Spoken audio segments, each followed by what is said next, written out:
Welcome back to Nasdaq Trade Talks. I'm your host, Jill Malandrino, global markets reporter at Nasdaq.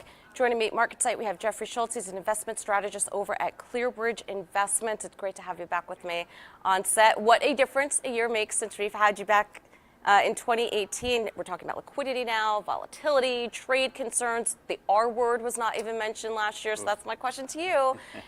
Is a recession? When, if, is it being priced in?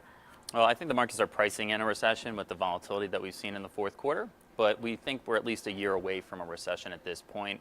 The reason why we say that is the ClearBridge Recession Risk Dashboard that we put together, a group of 12 indicators that have historically foreshadowed an upcoming downturn, is flashing a solid green signal at this point. So out of those 12 signals, 8 are green, 4 are yellow, and 0 are red. And it's actually foreshadowed the last 7 recessions that we've had going all the way back to the 1960s. The one thing that has changed from December to January is that the financial variables have gone from green to yellow, but more importantly, the consumer variables and also the business activity variables are still flashing a solid green. So the economic volatility, the market volatility that we've seen has affected part of the dashboard, but we're not there quite yet. All right, now what are your expectations for 2019 in terms of earnings? I think earnings are naturally going to come down. It's going to be tough comps going up against 25% year-over-year earnings, but it's not going to go into an earnings recession. I think we're probably going to hone in around 7% earnings, maybe 4 or 5% revenue growth. But people are concerned about peak earnings and what that means for the length of this bull market and the economy, broadly speaking. So we went back and we looked at every earnings peak going back to 1962, and we've had 18 of them. Importantly, we haven't had a recession on average for another 44 months, so close to 4 years. And more importantly, the market went up cumulatively about 44% from that earnings peak. So it's not a reason to be exiting the market, at least not yet. All right, so let's talk about market catalysts. And the market saw one today, Friday, January 4th, with the very dovish conversation out of the Fed. What are you looking at in terms of catalysts to kind of get us back in the green? I think you need to see 4 catalysts happen, and this period reminds me, quite frankly, of 2015 and 16, where you had a strengthening dollar, oil was cratering, you had weak Chinese data, and you had a Fed that was coming off QE and was projected to rate hike 4 times.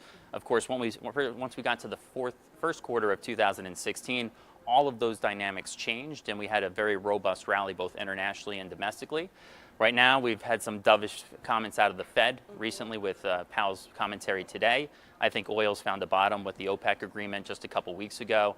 I think the dollar has likely peaked, especially with the Fed no longer rate hiking for at least the next 6 months. And I think you're starting to see some green shoots in the Chinese economic data here.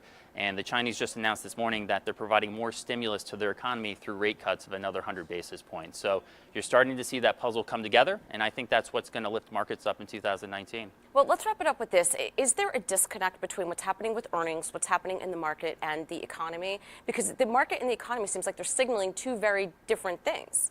There's a very big disconnect right now.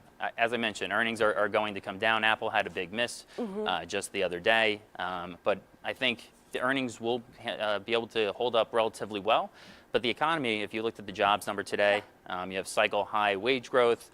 The economy is in very good shape, and the consumer has been the workhorse of this entire economic cycle. And as long as they're getting pay raises and they're able to continue to spend, this economy will continue to move forward. All right, come on, wage growth. That's what we need to see in the next number. Thank you so much, Jeff, as always, for joining me. Thanks for having me on. And thank you for joining me. I'm Jill Malandrino, global markets reporter at Nasdaq.